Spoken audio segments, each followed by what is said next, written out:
ఇవన్నీ చూస్తామంటే మనకి రెండు ఉన్నాయి.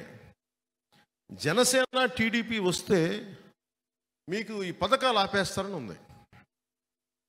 జగన్ ఏం చెప్తున్నాడు మన అసెంబ్లీలో కూడా, భవిష్యత్తులో ఏ ప్రభుత్వం పథకాలు ఆపలేదు, అంత పగడ్బందీగా పథకాలు పెట్టాను అన్నాడు. దాన్ని బట్టి మీకు అర్థమవుతుంది కదా, మేము వచ్చిన పథకాలు కంటిన్యూ చేస్తామని అతనే చెప్తున్నాడు. అందరికీ చెప్పండి, మనం వచ్చిన పథకాలు ఎలా కంటిన్యూ అవుతాయి? కాకపోతే మేము అభివృద్ధి కూడా చేస్తాం పథకాలతో పాటు. ఇతను అప్పులు తెచ్చి ఫైనల్గా అతను డబ్బునోడు అయిపోతున్నాడు బాగా విపరీతం. చెల్లి కూడా డబ్బులు ఇవ్వట్లేదు పాపం. బాబు తెలంగాణలో ఇబ్బంది పెట్టేసి ఇప్పుడు ఆంధ్రాకు వస్తే ఆంధ్రాలో కూడా ఇబ్బంది పెట్టేస్తున్నాడు. ఇంకో నీచపు లక్షణం వైసీపీ కంటే కూడా జగన్ అనుచర వర్గానికి ఏంటంటే, బాధపడకండి బాబు, మిమ్మల్ని అన్నాను కొంచెం భరించండి నేను చెప్పే మాటలు. టీవీలో ఎవరిని చూస్తుంటే వైసీపీలో వాళ్ళకి చెప్తాను. అంటే నేను రకరకాలుగా సోషల్ మీడియాలో మీరు తిట్టేసి, అందరూ వైసీపీ అని చెప్పను కానీ కొద్దిమంది తిట్టే వైసీపీ నాయకులు ప్రత్యేకంగా చెప్తున్నారు, మీరు నన్ను తిట్టిన ఇలాంటికి భయపడి వెనక్కి వెళ్ళిపోయే వ్యక్తిత్వం నాకు లేదు.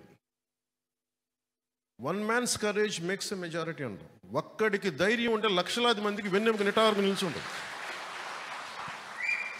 సో నేను ఒక్కడి నుంచుంటాను. 2014లో ఒక్కడే నుంచుంటే ఇంతమంది లక్షలాది మంది సైన్యం కదలేరు.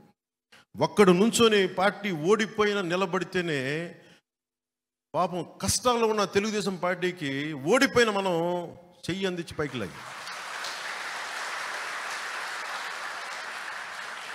దురదృష్టం ఏంటంటే మన దగ్గర ధైర్యం ఉంది, పోరాటం ఉంది, కానీ ఎలక్షనీరింగ్ చేసే కెపాసిటీ లేదు, ఓట్లు తెప్పించే కెపాసిటీ లేదు. ఏం ఉందని చెప్తాను, సరే చూద్దాం ఎన్నికలకి. కాదు అంటే నేనేంటంటే, నేను బ్రాడ్గా స్టేట్ కోసం చాలా బలమైన వ్యూహం పెట్టాం. ఓట్లు చెల్లకుండా